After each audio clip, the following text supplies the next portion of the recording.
Hello everyone, welcome back to my YouTube channel. तो इस video में हम हिंदी वर्णमाला से रिलेटेड कुछ इंपॉर्टेंट क्वेश्चन सॉल्व करने वाले हैं। आई होप ये वीडियो आप लोगों के लिए हेल्पफुल रहेगी।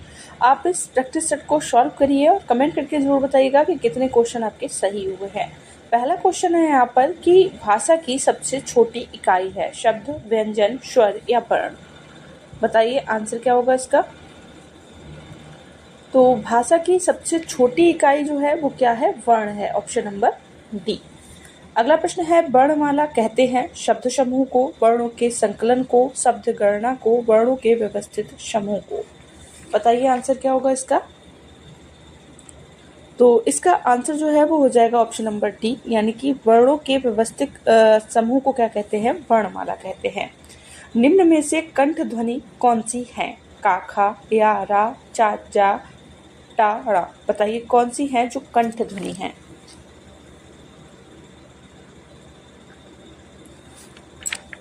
इसका आंसर जो है वो हो जाएगा ऑप्शन नंबर ए, यानी कि का और खा जो है वो क्या है, यहाँ पर कंठ ध्वनि है। ठीक है, का, खा, गा, घा। ठीक है, तो ये जो है क्या है, कंठ ध्वनियां हैं। नेक्स्ट है कि स्थान के आधार पर बताइए कि मूर्धन्य व्यंजन कौन से हैं। आंसर बताइए इसका। इसका आंसर जो है वो हो जाएगा ऑप्शन नंबर सी। ठीक है, अगला प्रश्न है निम्न में से अल्प प्राण वर्ण कौन सा है। अल्प प्राण, महाप्राण। ठीक है, ये आपको सारे पढ़ने हैं क्योंकि क्वेश्चन यहाँ से बनते हैं। इसका आंसर जो है वो हो जाएगा ऑप्शन नंबर बी, यानी कि का और गा। ठीक है, तो वर्णमाला का जो चैप्टर है आपको अच्छे से तैयार करना है और फिर इस प्रैक्टिस सेट से आप लोग प्रैक्टिस कर सकते हैं। यहाँ पर आपको सारे क्वेश्चन वर्णमाला से रिलेटेड मिल जाएंगे। नेक्स्ट है निम्न में से नासिक व्यंजन कौन सा है।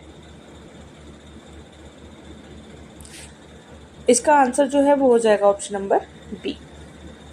नेक्स्ट है ए वर्ण क्या कहलाते हैं, नासिक, मूर्धन्य, ओष्ठ या कंठ तालव्य पे। इसका आंसर हो जाएगा ऑप्शन नंबर डी। नेक्स्ट है हिंदी वर्णमाला में अयोगवाह वर्ण कौन सा है। इसका आंसर हो जाएगा ऑप्शन नंबर डी, यानी कि अंग और आह जो है ये अयोगवाह हैं। नेक्स्ट है निम्न में से बताइए कि किस शब्द में द्वित्व व्यंजन है, पुनः, इलाहाबाद, दिल्ली या उत्साह। इसका आंसर है ऑप्शन नंबर सी, यानी कि दिल्ली। ठीक है, यहाँ जो ला वर्ण है वो 2 बार यूज हुआ है। अगला प्रश्न है कि शाशा, शाहा कौन से व्यंजन कहलाते हैं, प्रकंपी, स्पर्शी, संघर्षी या स्पर्श संघर्षी। इसका आंसर जो है वो हो जाएगा ऑप्शन नंबर सी। ठीक है, संघर्षी। अगला प्रश्न है निम्नांकित में से बताइए कि नवीन विकसित ध्वनियां कौन सी हैं। इसका आंसर जो है वो हो जाएगा ऑप्शन नंबर ए, यानी कि गा, गा।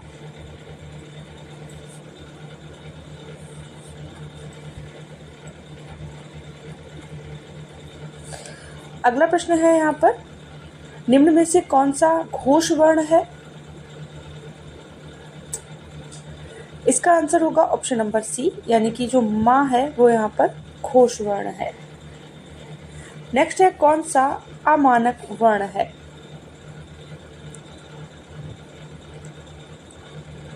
इसका आंसर हो जाएगा ऑप्शन नंबर सी, यानी कि भा। अगला प्रश्न है कि का, गा, जा, फा ध्वनियां किसकी हैं, संस्कृत की, अरबी, फारसी की, अंग्रेजी की या दक्षिणी भाषाओं की। आंसर बताइए इसका।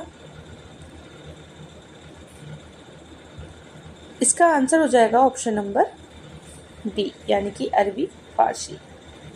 अगला प्रश्न है हिंदी में मूलतः वर्णों की संख्या कितनी है, 50, 51, 52 या 53। इसका आंसर हो जाएगा ऑप्शन नंबर सी, यानी कि 52। नेक्स्ट है क्वेश्चन कि क्षत्रिय जो ध्वनि है किसके अंतर्गत आती है, मूल स्वर, घोष वर्ण, संयुक्त वर्ण या तालव्य।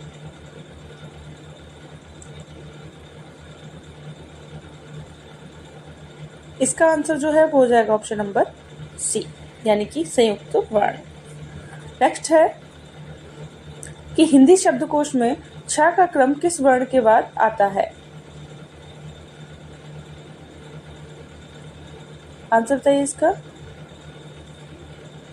इसका आंसर हो जाएगा ऑप्शन नंबर ए, ठीक है, का। अगला प्रश्न है कि ज्ञ वर्ण किन वर्णों के संयोग से बना है?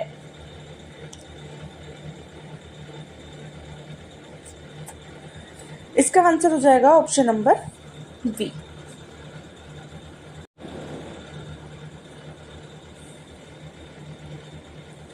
नेक्स्ट है कि अघोष वर्ण कौन सा है?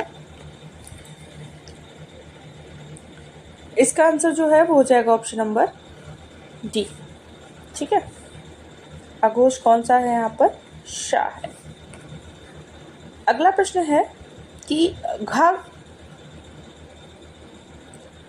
का उच्चारण स्थान कौन सा है? मूर्धा, कंठ, तालु या दंत?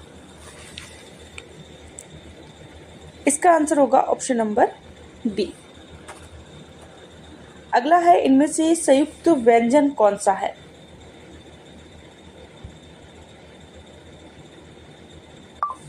इसका आंसर जो है वो हो जाएगा ऑप्शन नंबर बी, ठीक है।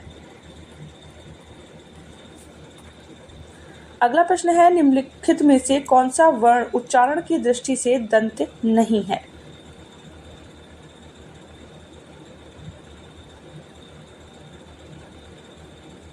इसका आंसर हो जाएगा ऑप्शन नंबर डी, ठीक है। टा जो है ये दंत नहीं है। नेक्स्ट है जिन शब्दों के अंत में आ आता है उन्हें क्या कहते हैं? अनुसार, अयोगवाह, अंतस्थ या अकारांत? बताइए आंसर क्या होगा इसका। इसका आंसर जो है वो हो जाएगा ऑप्शन नंबर डी, यानी कि अकारांत। अगला प्रश्न है कि छ वर्ण किसके योग से बना है? इसका आंसर हो जाएगा ऑप्शन नंबर 1 ए, ठीक है। ये जो संयुक्त वर्ण हैं कितने होते हैं और किसके संयोग से बनते हैं ये आप लोग देख लीजिएगा, काफी इंपॉर्टेंट क्वेश्चन यहाँ से बनते हैं। नेक्स्ट है कि हिंदी वर्णमाला में स्वरों की कुल संख्या कितनी है? 10, 11, 12 या 13? इसका आंसर हो जाएगा ऑप्शन नंबर डी, यानी कि 13। नेक्स्ट है निम्नलिखित में से कौन स्वर नहीं है? आ, उ, ए या? बताइए आंसर क्या होगा इसका। इसका आंसर जो है वो हो जाएगा ऑप्शन नंबर डी। अगला प्रश्न है निम्नलिखित में कौन टा वर्ग नहीं है, यानी कि टा वर्ग का इसमें से कौन सा नहीं है? इसका आंसर जो है वो है ऑप्शन नंबर डी, ठीक है। अगला प्रश्न देखते हैं। हिंदी वर्णमाला में व्यंजनों की संख्या है 32, 34, 33 या 36? बताइए आंसर क्या होगा इसका। इसका आंसर हो जाएगा ऑप्शन नंबर सी, यानी कि कितनी संख्या है? तो 33 है। अगला प्रश्न है निम्नलिखित में से कौन सा पश्च स्वर है? इसका आंसर हो जाएगा ऑप्शन नंबर ए, यानी कि आ जो है वो कौन सा स्वर है? तो पश्च स्वर है। नेक्स्ट है निम्नलिखित में से कौन अयोगवाह है? विसर्ग, महाप्राण, संयुक्त व्यंजन, अल्पप्राण? इसका आंसर है ऑप्शन नंबर ए, यानी कि विसर्ग जो है ये अयोगवाह है। नेक्स्ट है छ ध्वनि का उच्चारण स्थान है दंत, ओष्ठ, तालव्य, पतश? आंसर बताइए इसका। इसका आंसर हो जाएगा ऑप्शन नंबर सी, यानी कि तालव्य। नेक्स्ट है निम्नलिखित में से कौन एक संयुक्त व्यंजन नहीं है?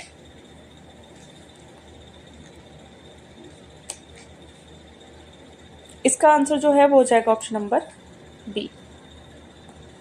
बाकी ये जो है ये संयुक्त व्यंजन है और किन से मिलकर ये बनते हैं आप लोग कमेंट करके बताइएगा। नेक्स्ट है कि तालव्य व्यंजन है। बताइए तालव्य व्यंजन कौन से हैं यहाँ पर। इसका आंसर हो जाएगा ऑप्शन नंबर ए। नेक्स्ट है कि यारालाबा किस वर्ग के व्यंजन हैं?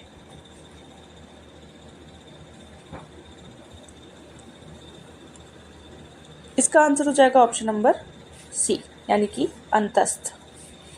अनुनासिक का संबंध होता है केवल नाक से, केवल मुंह से, नाक और मुंह दोनों से, इनमें से कोई नहीं। इसका आंसर हो जाएगा ऑप्शन नंबर सी, नाक और मुंह दोनों से। नेक्स्ट है कि अनुनासिक व्यंजन कौन से होते हैं? वर्ग के प्रथमाक्षर, वर्ग के तृतीयाक्षर, वर्ग के चतुर्थाक्षर या वर्ग के पंचमाक्षर? इसका आंसर जो है वो हो जाएगा ऑप्शन नंबर डी, यानी कि वर्ग के पंचमाक्षर। नेक्स्ट है हिंदी वर्णमाला में स्वरों की संख्या है। इसका आंसर जो है वो हो जाएगा ऑप्शन नंबर सी, यानी कि 11। नेक्स्ट है कंठोठ ध्वनि का उच्चारण है। इसका आंसर हो जाएगा ऑप्शन नंबर ए। नेक्स्ट है कि भाषा निर्माण की इकाइयों का सही अनुक्रम है।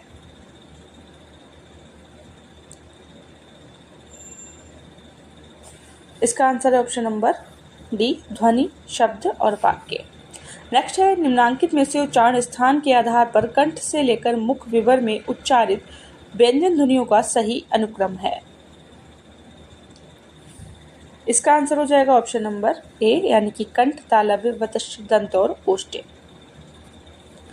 नेक्स्ट है कि प्रयत्न के आधार पर ला किस प्रकार की ध्वनि है? पार्श्विक, उच्छिप्त, प्रकंपित, संघर्षहीन। आंसर है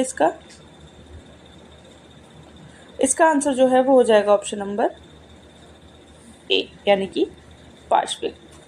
आई होप ये वीडियो आप लोगों को पसंद आई होगी। वीडियो पसंद आई हो तो वीडियो को लाइक, शेयर और चैनल को सब्सक्राइब जरूर करिएगा। मिलते हैं नेक्स्ट वीडियो में, तब तक के लिए बाय बाय।